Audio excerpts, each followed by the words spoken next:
of Islam, it is salah. And normally people translate salah into English as prayers. To pray means to beseech, to ask for help. I personally don't think that prayer is the correct translation of the Arabic word salah. Because to pray means to beseech, to ask for help. In our salah, besides asking for help from Almighty God, we are also praising Him. At the same time, we are getting benefit from Allah subhanahu wa ta'ala, from Almighty God. We are getting guidance. That's the reason I personally prefer calling prayers as a sort of programming towards righteousness. For example, if after Surah Fatiha, the Imam, he may recite Surah Maida, chapter number 5, verse number 90, which says, Ya ayyuhal lazina amanu, O you believe, innamal khamru wal maisuru, most certainly intoxicants and gambling, wal anzabu wal azlamu, dedication of stones, divination of arrows, rishthum min amali shaitan, these are Satan's handiwork. Fashtanibu lalakum tuflihun. Abstain from this handiwork that you may prosper. Here we are being programmed, we are being guided by Allah subhanahu wa ta'ala that alcohol is prohibited, gambling is prohibited, fortune telling is prohibited, idol worship is prohibited. We are being programmed towards righteousness. And Allah says in the Quran, in Surah Ankabut, chapter number 29, verse number 45, Utlu ma uhiya ilayka min al-kitabi, waqimu salata, inna salata, tanha anil fasha al munkar. That recite of what we have revealed to thee by inspiration. And establish regular prayers. For verily prayer restrains you from shameful and unjust deeds. The Quran says that prayer restrains you from shameful and unjust deeds. Therefore, I prefer calling salah rather than prayers as programming towards righteousness. Or in layman's terminology, it's called as brainwashing. But normally when you hear the adhan and somebody asks, where are you going? And if you say, I'm going for brainwashing, it sounds a bit odd. So I've got no objection if someone uses the English word prayer for the Arabic word salah, but I like to remind them it is not the appropriate translation. Similarly, when I say that Allah is the correct word, God is not the appropriate translation. But if someone uses God for Allah when they're speaking to non-Muslims, like what I'm doing today, when I use the word God for Allah, I've got no objection, but I like to remind them that God is not the appropriate translation of the Arabic word Allah. Similarly, prayer is not the appropriate translation of the Arabic word salah. And we Muslims have to offer salah minimum 5 times a day. It's mentioned in the Quran in Surah Isra, chapter number 17, verse number 78. And Surah Taha, chapter number 20, verse number 130, that we have to offer salah 5 times a day. Like how, for a healthy body, the doctors, they tell us, we should have 3 meals a day. Similarly, for a spiritual soul, we should offer salah 5 times a day.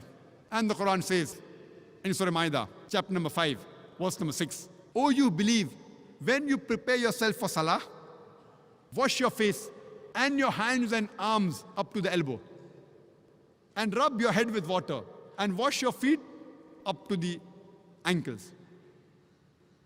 Ablution, wudu, is one of the prerequisites before salah. Wudu is fard. The same message is even given in the Bible. If you read the Bible, it is mentioned in the book of Exodus, chapter number 40, verse number 31 and 32, that Moses and Aaron and their sons, they washed their hands and feet thereat. And when they went to the temple and when they approached the altar of God, they washed as was commanded by Almighty God. The same message is repeated in the book of Acts, chapter number 21, verse number 26. It says that Paul, along with his men, he washed before he appeared in front of the Lord. And previously it was mentioned in the book of Exodus, chapter number 40, verse number 31 and verse number 32, that Moses and Aaron and his sons, they washed before they appeared in front of the Lord. So wudu is compulsory in Islam as well as in Christianity, ablution. Further it's mentioned in the Quran, in Surah Taha, chapter number 20, verse number 11 and 12. When Moses approached the fire, he heard a voice. Oh Moses, I am your Lord. So in my presence, remove thy footwear, for thou art in the sacred valley of Tuwa. Removing the footwear for salah was a commandment given by Almighty God, Allah subhanahu wa ta'ala, to Moses, peace be upon him. This message is also repeated in the book of Exodus, chapter number 3, verse number 5. It says, Almighty God says to Moses, draw not nigh hither, put off thy shoes from off thy feet, for thou art on the sacred grounds. The same message repeated in the book of Acts, chapter number 7, verse number 33. Put off thy shoes from thy feet, for thou art on sacred grounds. So because it was a commandment of Almighty God to Moses, we remove our footwear before offering salah. But it's also mentioned in the hadith of Muhammad sallallahu alaihi wasallam in Abu Dawud, volume number 1, book of Salah, chapter number 240, hadith number 653. Shu'aib, may Allah be pleased with him, he said on the authority of his father that his grandfather said he saw Prophet Muhammad, peace be upon him, pray with his footwear as well as without his footwear. So we Muslims, we can offer salah with our footwear as well as without our footwear. But when we offer with our footwear, we have to see to it that we clean the soles. Furthermore, it's mentioned in Sahih Bukhari, volume number 1, in the book of Adhan, chapter number 75, hadith number 692, Hazrat Anas, may Allah be pleased with him.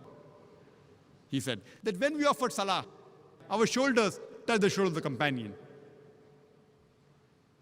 It's mentioned in Abu Dawud, volume number 1, in the book of Salah, chapter number 245, hadith number 666.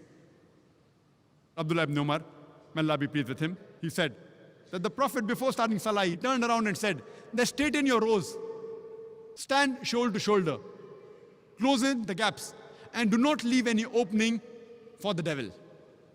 The Prophet was not referring to the devil, which you see in the museum with 2 horns and a tail.